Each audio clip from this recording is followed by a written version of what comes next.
Você está ouvindo NetoCast, Direito, Tecnologia e Informação nas redes sociais.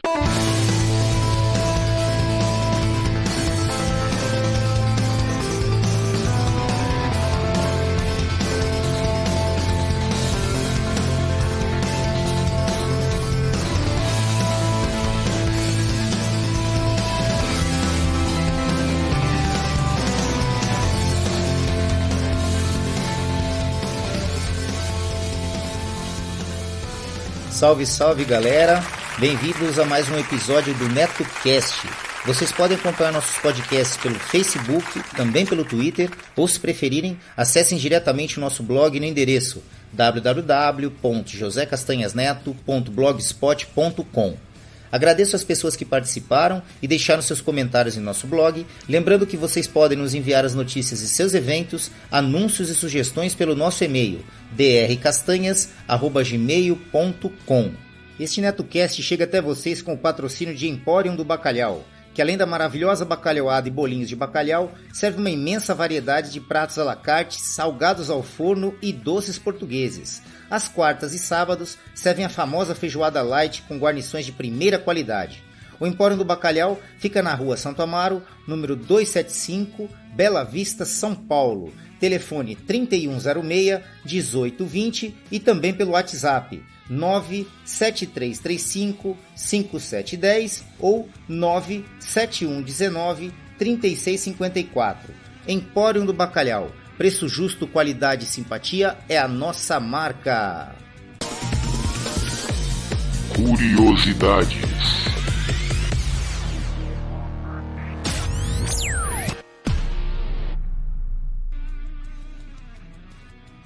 Cerco de Leningrado, 900 dias de morte, canibalismo e desgraça. Fonte, Mega Curioso. A egolatria de Joseph Stalin o fez passar muito tempo pensando que a Alemanha nazista de Adolf Hitler não coordenaria uma série de ataques para subjugar sua então União Soviética, embora houvesse um pacto de não agressão assinado em 1939 apesar de todas as informações e advertências que recebeu ao longo de 1941. Isso porque, logo após a invasão da Alemanha à Polônia, culminando na Segunda Guerra Mundial na Europa, a fome de Hitler por poder foi ficando cada vez maior, principalmente sua confiança na contaminação do fascismo pelo continente. Pensando em findar seus objetivos ideológicos estabelecidos pelo seu conceito de espaço vital, Lebensraum, destruir o bolchevismo, escravizar a população e utilizar a força motriz do trabalho para sustentar a população germânica, captando todos os recursos soviéticos, sobretudo petróleo e minérios, vitais para a economia alemã. Em 6 de junho de 1941, ele deu início à Operação Barbarossa. A princípio, as tropas nazistas encontraram um adversário despreparado e com poucas defesas organizadas. Portanto, os primeiros avanços, que tinham como alvo Leningrado, atual São Petersburgo, Moscou, Kiev e Stalingrado, foram fulminantes e prósperos contra a parte do exército desprevenido. Porém o plano estava condenado antes mesmo de começar devido a como as visões de Hitler e de seus generais divergiam sobre o inimigo e como abordá-lo. O resultado disso é que o sucesso inicial dos nazistas começou a desacelerar, principalmente sobre a poderosa e incansável resistência soviética, que se recusava a simplesmente morrer. Então a alternativa de Hitler foi sitiar a cidade. Foi assim que os nazistas assassinaram milhares de civis e soldados de maneira sistemática ao longo de um conflito esmagador e covarde que durou 900 dias, conhecido como Cerco de Leningrado. O início do inferno. Conforme os exércitos alemães foram avançando em território soviético, o infame Cerco de Leningrado foi se consolidando, até que se oficializasse, em 8 de setembro de 1941. Quando uma divisão motorizada nazista conquistou uma posição ao norte da cidade, onde havia 3 milhões de civis e soldados. Foi então que o inferno começou. As ordens expressas de Hitler era apagar Leningrado da face da terra, como escreveu em um memorando aos seus generais. O objetivo era cercá-lo e transformar tudo em poeira através de bombardeios de artilharia de todos os calibres possíveis. Todo tipo de acordo para a rendição deveria ser ignorado. já que o Terceiro Reich não tinha nenhum interesse em alimentar a populosa cidade depois que a tomassem, muito pelo contrário, ele queria viver dela. Uma vez que os subúrbios de Leningrado foram tomados e o cerco estava feito, então Hitler optou por fazê-los morrerem de fome. E as movimentações para isso começaram imediatamente, com um ataque aéreo da Luftwaffe que destruiu 6 meses de comida, com a necessidade de um racionamento sendo implementado rapidamente, visto que o fornecimento de alimentos estava bloqueado. Os trabalhadores qualificados receberam em média 700 gramas de pão por dia, enquanto os demais trabalhadores, crianças e mulheres receberam entre 15 a 300 gramas.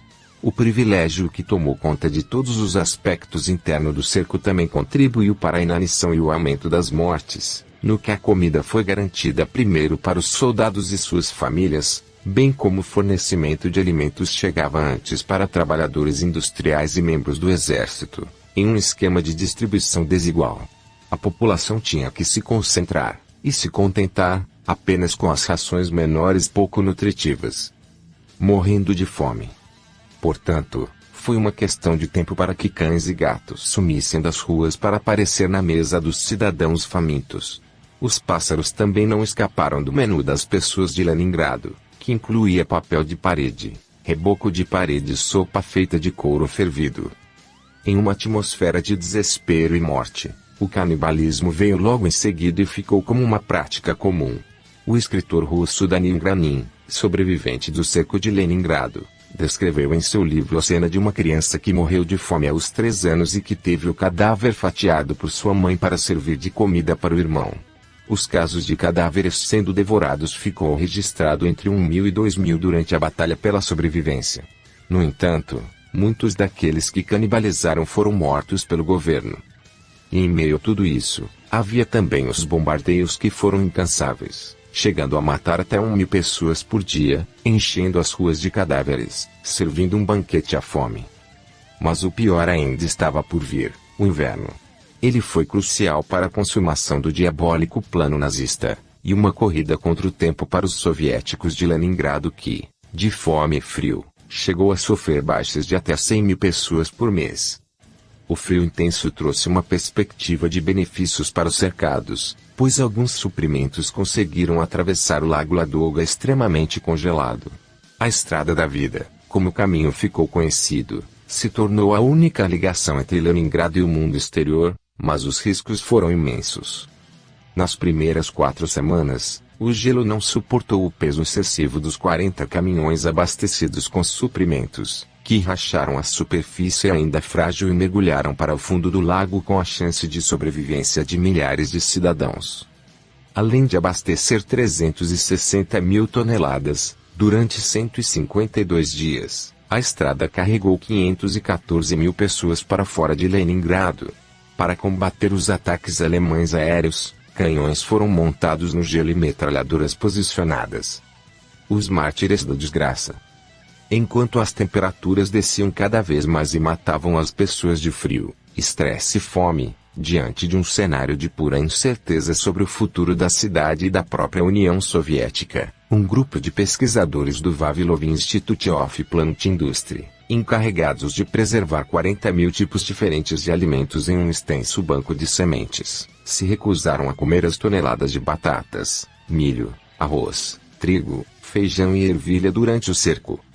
A atitude visou a preservação da ciência a longo prazo, a biodiversidade da terra e do país. Como resultado desse sacrifício patriótico, a maioria deles morreram de fome e frio ao lado de suas reservas abundantes. Enquanto lutavam contra as adversidades, eles também tiveram que evitar que sementes e colheitas congelassem e se tornassem infrutíferas, e também protegê-las de ratos famintos e dos próprios cidadãos. Portas foram barricadas e veneno espalhado em todos os lugares do Instituto, estabelecendo uma vigilância de 24 horas que recrutou o que lhes restava de forças para sobreviver até o último instante. Esta luta, oculta aos terrores da sociedade, terminou só em 27 de janeiro de 1944, quando o Exército Vermelho quebrou o cerco nazista e o último cientista morreu. O Instituto enfrentou uma longa batalha para sua preservação ao longo dos anos, até que os retratos dos seus 28 heróis fossem finalmente pendurados como forma de honrá-los. Deixem seus comentários no blog do NetoCast, www.netocast.com.br. Você pode ajudar a manter o NetoCast no ar, doando qualquer valor pelo Pix do NetoCast, drcastanhas@gmail.com, descrito no post desse episódio. Se você possui o aplicativo PicPay instalado em seu smartphone, também pode realizar contribuições avulsas e descompromissadas, a partir de um único real, diretamente de seu aplicativo, procurando por @NetoCast. Muito obrigado aos usuários do navegador Brave, que doaram suas bats para o NetoCast. Eduardo Couto do CoutoCast, um podcast contendo quadros como Mulheres e Música, que traz grandes mulheres envolvidas com a música para o público conhecer. O Guia de Bolso, onde passa o melhor da atualidade musical, e o História de Rádio, que conta histórias que envolvem o meio rádio. Se você é um usuário do navegador Brave e quiser apoiar o nosso projeto, doe seus tokens bats para o NetoCast, procurando por nossas postagens no Twitter, através de nosso perfil DR Castanhas. Nos posts você verá o selo para doação via navegador Brave e pode realizar doações com apenas um clique. Além das redes sociais, o NetoCast está disponível no Spotify, Deezer, Amazon Music, Spreaker, Google Podcast, iTunes, aplicativo podcast para iPhone e iPad, assim como para agregadores de podcasts para Android e também para o Windows. Obrigado e até a próxima.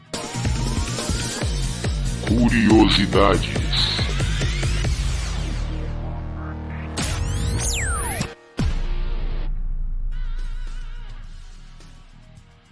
Este NetoCast chega até vocês com patrocínio de MAM Líder, tudo para construção. Vai construir ou reformar? Confira antes os preços e condições de materiais hidráulicos, elétricos, ferragens, ferramentas e tintas da MAM Líder. Lá você também encontra assistência técnica em fogões e aquecedores, conversão de botijão de gás para gás de rua e vice-versa. Passe na MAM, converse com o Maurício ou com a Ana e tenha a melhor qualidade pelo menor preço. A MAM Líder fica na Rua Santo Amaro, número 451, Bela Vista, São Paulo. Telefone 3105-1412. Seja um padrinho ou madrinha do NetoCast. Agora ficou mais fácil você apoiar o projeto do NetoCast. A partir de R$1 por mês, você ajuda o NetoCast a continuar trazendo informações e entretenimento para as redes sociais. Vejam também as recompensas para os padrinhos e madrinhas que colaborarem acima de R$5. O conhecimento é nossa melhor arma. Acessem www.padrim.com.br/NetoCast. Quero deixar meus agradecimentos aos padrinhos do NetoCast. Yuri Brauli, do MongeCast, o podcast de entrevistas e bate-papo que irá te levar para o patamar de sapiência de um verdadeiro monge budista. Acessem www.mongecast.com.br. Dan Endo, amigão lá do Japão com participação constantes em vários podcasts, inclusive no Giro NetoCast e também sempre presente lá no Boteco Virtual. Danilo de Almeida do Doublecast, o podcast de músicas, resenhas e indicações de bandas que irão fazer suas caspas virarem mandiopan. Acessem doublecastpodcast.blogspot.com. Sandro Cruz, escritor, produtor e podcaster, host do Debacast, um podcast que traz os mais variados e loucos assuntos envolvendo tecnologia. Acessem debatec.blogspot.com. Repetindo, debatec.blogspot.com.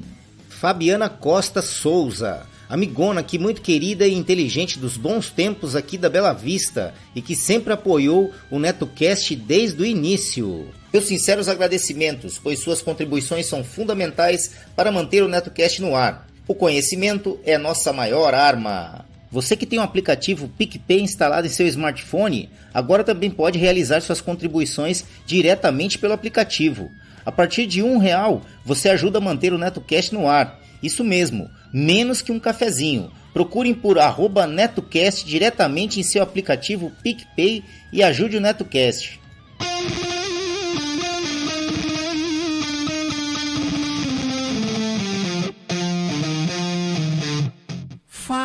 Fala, galera pinheirista!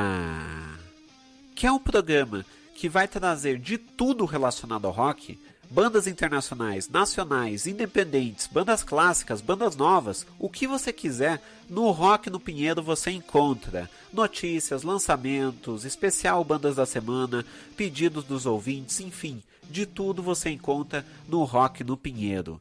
Gralhas UFM 87,9 FM de Araucária ou gralhasufm.com.br. Siga a gente nas redes sociais como @Rock no Pinheiro e venha saber de tudo em relação ao rock, o rock pinheirista.